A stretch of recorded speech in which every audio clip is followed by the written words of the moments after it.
Olusegun Obasanjo says the 4 oil refineries in Nigeria will never work. Lagos Rail Mass Transit Blue Line system finally begins commercial operation 40 years after. Central African Regional Bloc, ECCAS, suspends Gabon's membership over Coup.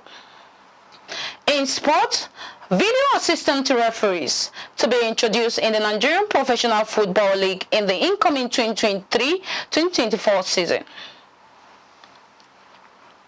This is the MLC TV Global News reaching you live from the city of Abuja, the continental state of Nigeria.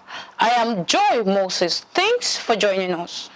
Former President Olusegun Obasanjo has said the 4 oil refineries in Nigeria will never work. The 4 refineries are located in Warri, Port Harcourt, and Kaduna states. Obasanjo said the refineries will never work as long as the government continues to hold on to them.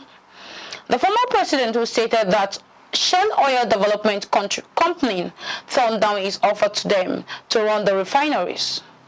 He disclosed that after much persuasion, the managing director of Shell at the time listed 4 reasons why the oil company wouldn't get involved in running Nigeria's refineries. He gave the reasons as follows. He said Shell makes its money from upstream, and that is where its interest lies. They only do downstream or retail as a matter of service. Their refineries would be bad business for them. Globally, companies are going for bigger refineries because of the economics of the refineries.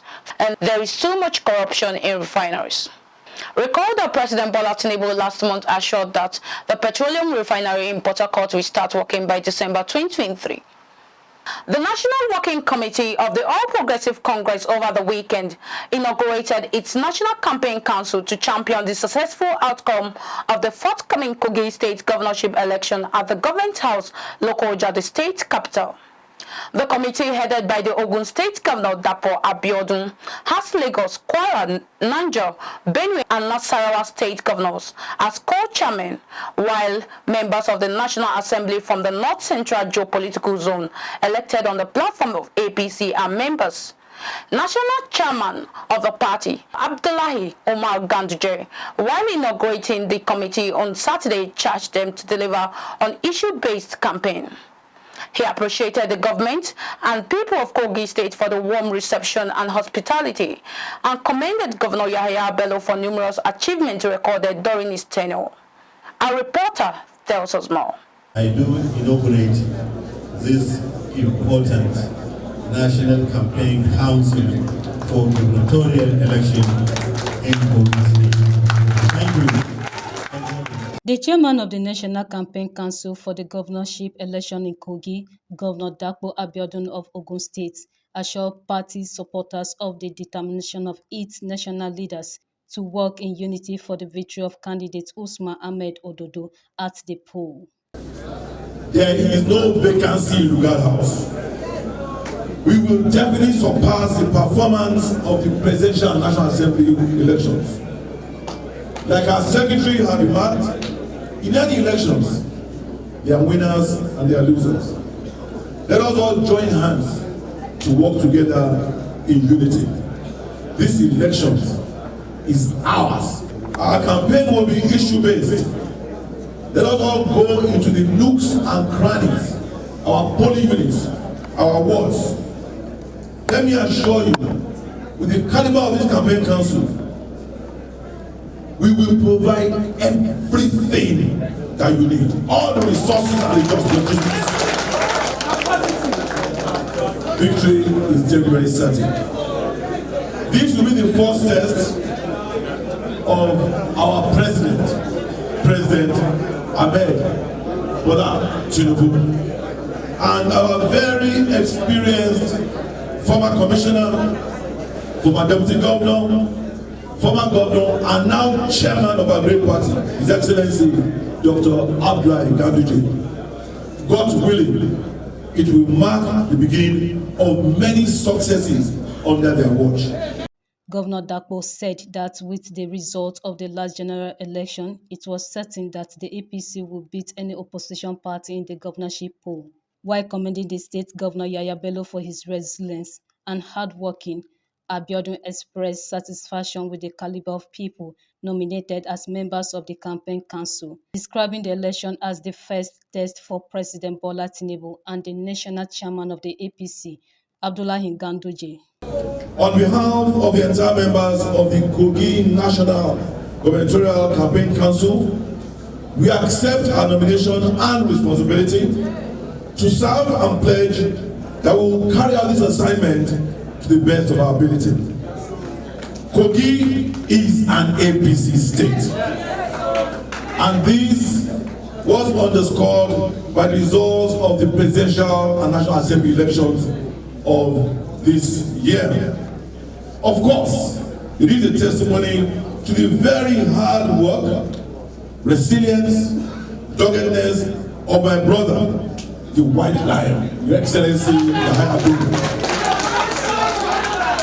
It's a testimony to his socio-economic development, which is obvious across the state. He has restored peace and security in this state. We know that without peace and security, there cannot be any meaningful socio-economic development. He has uplifted education, and he continues to provide quality health care. He noted that with the inauguration of the campaign council, election victory had begun in KOGI State.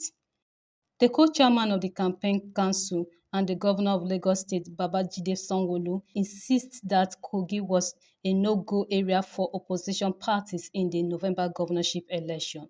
The Lagos State governor urged the people of KOGI not to be deceived by the opposition. In the same vein, the chairman of the APC Governors Forum, Governor Abdulrahman Abdulrazak of Kwara State, said the people of KOGI State had resolved to stay with the APC. This is a done deal, I can assure you. You know, before the last election, you saw all the obstacles we had, but we surmounted them and delivered President Bola Ahmed Tinubu. Now, things are much easier now. You've seen what GYB has done in KOGI State. I should say that his media team should do more, because if you're not in KOGI State and see the work that has been done, you would not know how far development has gone in this state. So let me congratulate GYB for leaving a good legacy for Dodo to build on. All I urge you, we're all APC members here, let's go out to campaign strongly for the party. Let's go out to campaign in our constituencies and make sure we deliver our party. This election is for APC to lose, and we'll make all efforts to make sure we don't lose this election. This will be a landslide victory. KOGI State Governor Yaya Bello appreciated President Bola Tinubu for leading the way in the sustenance of the nation's democracy and promised not to disappoint him in the provisional gains of democracy to the people of KOGI State. He assured that the party will deliver for the APC handsomely in the November governorship poll. He described the APC flag bearer in the state, Usman Ododo, as one who is coming with a whole lot of experience to consolidate on the unity and achievements recorded in the state under the administration. In KOGI State here, Your Excellency, the Chairman, sir, and Your Excellencies, we have demonstrated what's called unity, togetherness, peace, development, here, equity and justice here in KOGI State. Therefore, the KOGItes believe in APC, believe in my leadership, and of course, the product we are marketing is already a sellable product. Before we even hit the ground running, KOGItes, some majority of them are saying, just stay back at home. It is a done deal. In KOGI State here, Your Excellency, we don't have any challenge. We don't have anybody that is contesting this election with us. We have faced the most difficult elections in the past. The most difficult one was just the last one in 2023, when we faced, when our funds were confiscated, when there was no fuel, when things were almost at a standstill. We won over 95% of all the elective positions that were available in KOGI State. Governor Bello urged supporters to campaign based on issues and shun violence, stressing that KOGI State will remain united before, during, and after the election. Others who spoke at the event commended Governor Yaya Bello, President Bola Ahmed Tinubu, and the leaders of the APC party. The highlight of the event was the inauguration of the National Committee of the KOGI Governorship Election Council. Highlight of the event is the unveiling of the manifesto of Usman Ododo for consolidation and continuity, and the entertainment by the state cultural troops. I am Faith Abdulgafar reporting for MLC TV. The Kogi State Police Command has promised a level playing field for all political parties taking part in the November 11 governorship election in the state. The command force spokesperson in the state, SP William Aya, denied knowledge of any planned attack on the governorship candidate of the Social Democratic Party, Murtala Ajaka, describing such as fake, malicious, and misleading. SP Williams said the news making rounds by one Farouk Adejo Audu, Director of Communication, Murtala Yakubu Ajaka Gubernatorial Campaign Organization, to the effect that the Commissioner of Police, Bertrand Onoha, plans to attack Ajaka supporters in Kogi local government area is fake. The command stated that it wishes to emphatically and categorically state that the statement is not only the figment of the imagination of Farouk Adejo Audu and its political candidate Ajaka, who has mastered the act of political gimmick and brigadage, and totally false, malicious, pretentious, and highly mischievous. Kogi Central Senatorial candidate of the People's Democratic Party (PDP) in the last general election, Natasha Akpoti, and her family have gifted their nanny a 2-bedroom bungalow worth millions of naira in Abuja. Presenting the 2-bedroom bungalow to Issa Damaris, on behalf of the family, Natasha expressed her deep appreciation for the unwavering love and care Ms. Damaris has provided her family over the past decade. In response, Damaris advised caregivers to remain dedicated to their roles, emphasizing the importance of not taking what does not belong to them and loving every child under their care. She stressed that all children deserve love and should never be mistreated for any reason. The Lagos Rail Mass Transit Blue Line system has finally begun its long-awaited commercial operations, 40 years after the idea for a metro line for the state was conceived. The Lagos State Governor Babajide Sanwo-Olu became the first passenger to ride on the train during its inaugural trip as operation began on Monday. The governor boarded the train from the Marina Terminal en route Mile 2 and took a return trip from Mile 2 to Marina. Sanwo-Olu, who expressed his excitement at the commencement of operation of the Blue Line Rail, stressed that the project was a promise kept, so this is part of our 100-day celebration. The governor also assured Lagosians that the Red Line Rail will be completed by the end of the year and will be unveiled soon.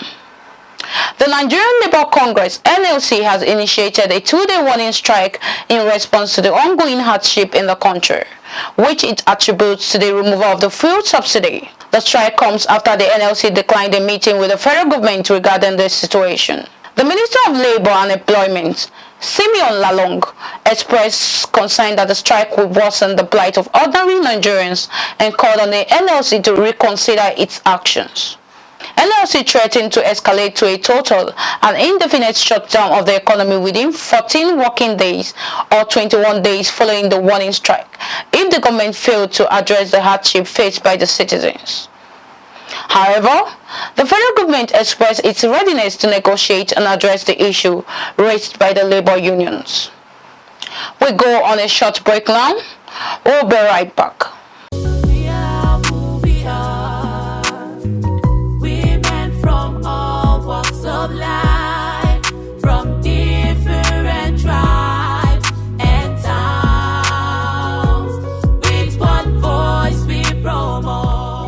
Stand Up for Women's Society (SWS) quarterly invites you to her National Conference and Summit 2023, tag Women Bridge Builders in Good Governance and Societal Balance, under the chairmanship of Senator Otumba Benga Daniel, FNSE, former governor of Ogun State. Special guest of honor, Senator George Akume, Secretary to the Governments of the Federation, SGF. Mother of the Day, Hajia Titi Atiku Abubakar, wife to the former Vice past presidents of Nigeria. Royal Father of the Day, His Royal Highness Alhaji Dr. Abubakar Shehu Abubakar III, CFR, Emir of Gombe. Host, Barrister Liberator Deborah Ijedele Adetona, International President, SWS. Date 13th to 16th September 2023. Venue, Top Rank Hotel Galaxy, Plot 245 Pau Mafen off Solomon Lar Utako, Abuja. Time 10 a.m. Come one, come all. Announcer, Planning Committee.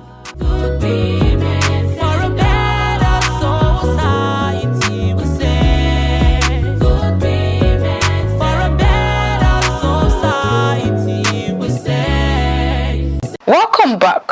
On the foreign scene, the Central African Regional Bloc, known as ECCAS, says it has suspended Gabon's membership in response to last week's coup. As leaders from Central Africa sat around the table and decided to suspend Gabon because of the coup, there may have been a few moments of self-reflection. Hosting the meeting was Teodoro Obiang, who said neighboring Gabon was a threat to peace, security and stability in the region. Taiwan President Tsingwe is visiting Eswatini as she seeks to reinforce ties with the country's only ally in Africa. She will be in the country from Tuesday to Thursday for the 55th anniversary of Eswatini's independence, and will also mark the two countries' 55 years of bilateral relations. During the visit, she is set to meet the country's monarch, King Maswati III, and visit a local hospital and Taiwan-sponsored project before returning home on Friday. The Taiwanese president said before her departure that her trip was to celebrate friendship between the two countries and promote sustainable cooperation. Let's join Juna Malik for sports update.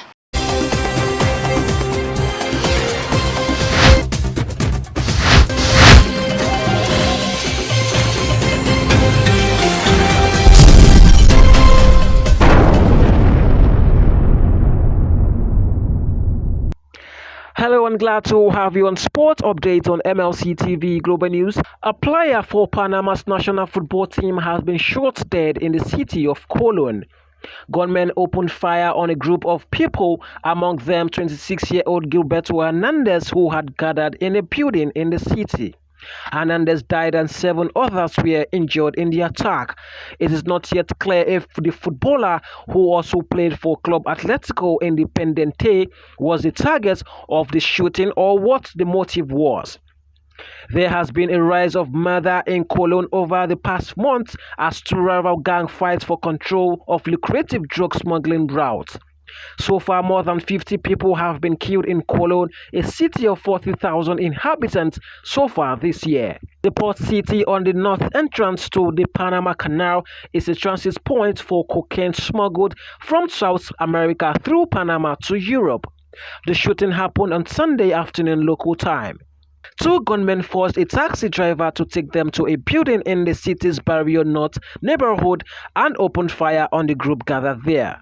The gunmen fled the scene, but a suspect has since been arrested in the flat nearby. Gilberto Hernandez had made his debut in the Panamanian national side in March this year in a match against Guatemala. The player's father urged the youth of Cologne to stop the violence and called on the authorities to launch a project to save the youth from this violence. He also asked the killers to hand themselves in, don't cause more harm. Panama's Football Federation and Gilberto Hernandez Club expressed their condolences to his family. And that's all on Sports Update. I am Jonah Malik reporting. Back to Akasta for more stories.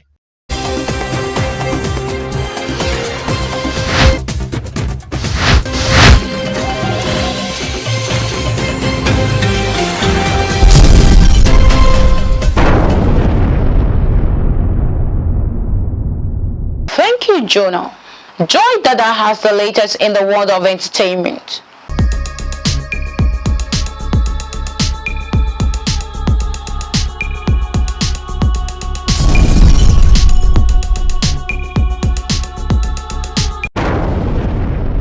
Welcome to Entertainment Segment. I am Joy Dada. Since breaking into the mainstream in 2021 with his Olamide and Pokole assisted single, Zazuze Portable has become a household name for his music and social media antics. In a new song making the round on social media, Portable stated that he's bigger than the Headies Award, also stating that he will someday win a Grammy.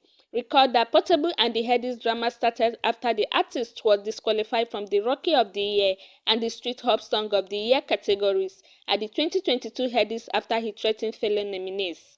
Since that event, there had been no blood loss between the Headies and Portable, and his latest shade at them comes off back at the just concluded 2023 Headies Award in Atlanta, Georgia. Portable stated that he's bigger than the Headies Award. He stated that his lack of Headies Award doesn't take away from his greatness, as he compared himself to a late American legendary rapper Tupac, whom he stated also had no Grammy Award. Crossing over to Europe, Universal Music Group and Deezer to jointly launch a music streaming model aimed at generating bigger royalties for artists. This means artists will be paid more if users actively choose to listen to their music rather than doing so because a song autoplays. Songs which appear in playlists will also generate less money than those selected by users. Deezer will launch the model in France later this year.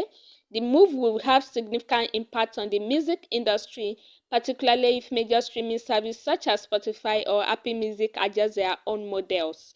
Deezer and Universal said in a joint statement the collaboration is designed to better reward the artists and the music that fans value the most. It is a response to oversaturated current music streaming model, which they said needs to be reimagined to encourage meaningful engagement between listeners and artists, which include the replacement of non-artist noise content, such as ambient background music, popular with people who work from home, with Deezer's own content, which will not receive royalties. Thanks for joining me. I am Joy Dada, reporting for MLC TV.